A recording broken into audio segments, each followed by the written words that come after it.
right. Well, it's fascinating. That is one of the best documentaries I've seen in a long time. I mean, everything about it. I was fascinated by it. I told all my friends about it. Like everything from just like even the intro to it, to the way you did some of those interviews with people that wanted to remain anonymous, and you animated that one guy to be a fly. I mean, just everything about it is so detailed, so much attention to detail.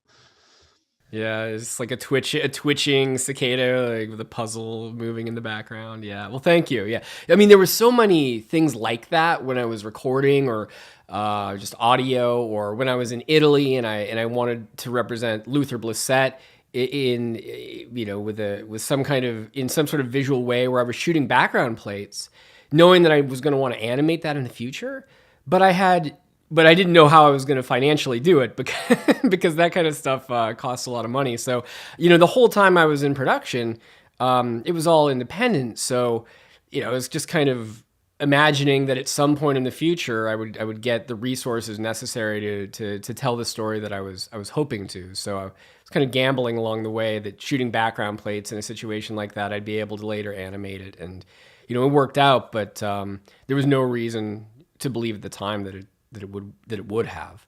HBO didn't come on to Q Into the Storm until September of 2020. So the 2 years before that, it was just mostly flying solo. Wow. How long after HBO came on? How much more work did you have to put into it after that? Well, I mean, shooting was about 95% done at that point. Obviously, had to do the follow ups with Ron, shot at the Q convention in Arizona, and then went to January the 6th with Jim. But that's when we were doing the majority of the post production on the series.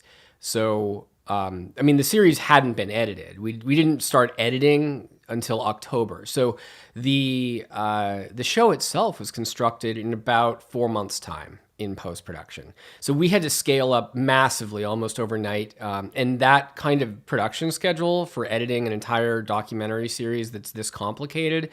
I mean, we just had a remarkable team, but it was just crushingly difficult for everyone involved. I don't think anyone, including HBO, had ever done anything on a timeline like that, to deliver a doc series.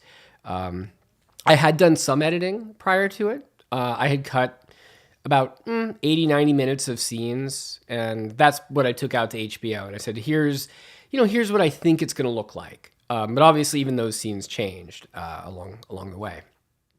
I'm so interested in what that process is like, because I've been a part of that process before, trying to shop shows and documentaries. And when you're putting all your time, like your mindset is like, I'm completing this project, what, like whether HBO or anybody comes through and finances it or not. Like, is that, or like when you're going into, like, obviously you're in the process, you have someone that's helping you shop it to these buyers, and you have some sort of like packaged sort of synopsis or sizzle about what you're doing, or how did that whole process go?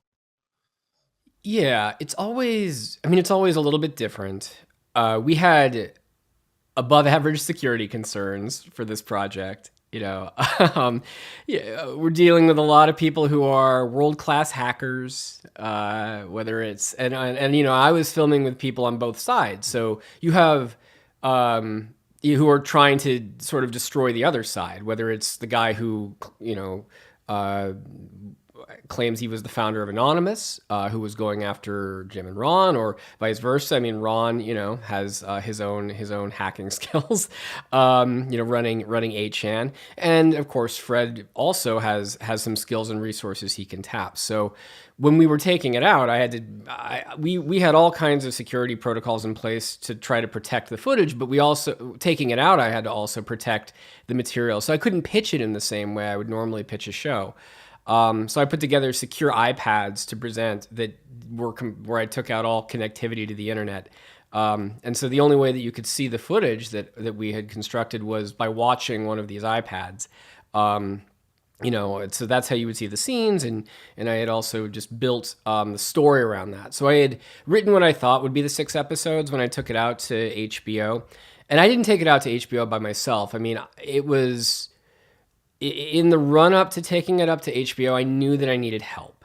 I needed a 10,000 pound gorilla in my corner, and the reason that I thought that was because Q had become such a big story by summer of 2020 that there were lots of documentary filmmakers with big names who were pitching a Q project at that time. But I knew I had the real story in the bag at that point. I just needed to get it. I needed to get it in front of the right people and have someone like Adam McKay in my corner. And Adam McKay is specifically who I sought out. I had no relationship to him whatsoever. I basically asked everyone I know, everyone I'd ever met at a film festival along the way, like, do you have any kind of connection to Adam McKay? Because I was convinced that he was really going to understand what I was doing with this story, the tone, the style, and the importance of it. He had done The Big Short, which is one of my favorite films of all time. I mean, before that he had Saturday Night Live. I think he did he did Step Brothers, films like that as well. So he had a background that was sort of a mixture of comedy and then also something like The Big Short, which is humorously tackling an incredibly complicated subject. So I, hook and crook, got one of these iPads in front of him, and he responded right away. And I knew he had a deal with HBO as well, which is where I wanted to place the series more than anywhere else, because I knew that they're very filmmaker friendly. And that turned out to be the case. So, a series of small miracles. Like I honestly, to this day, it seems impossible to me that all of that worked out. And that we were able to get it done on such a crazy timeline.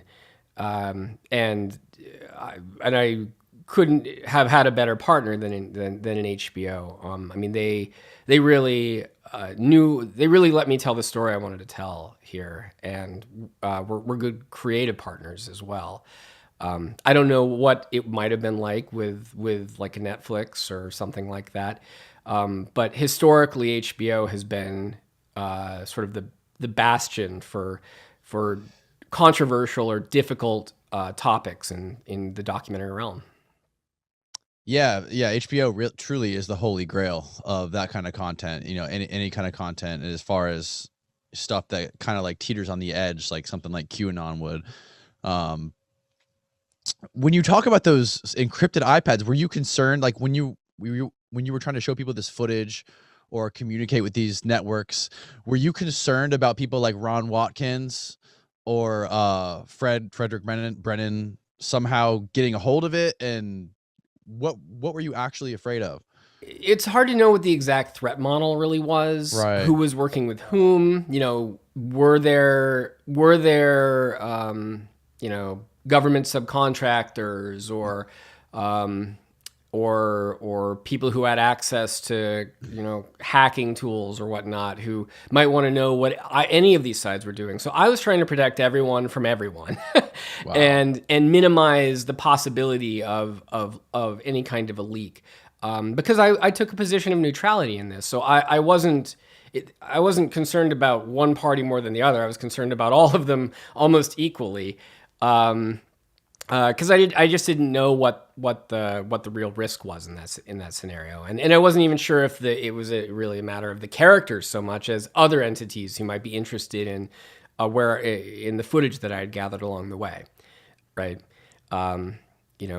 Maybe state-sponsored entities.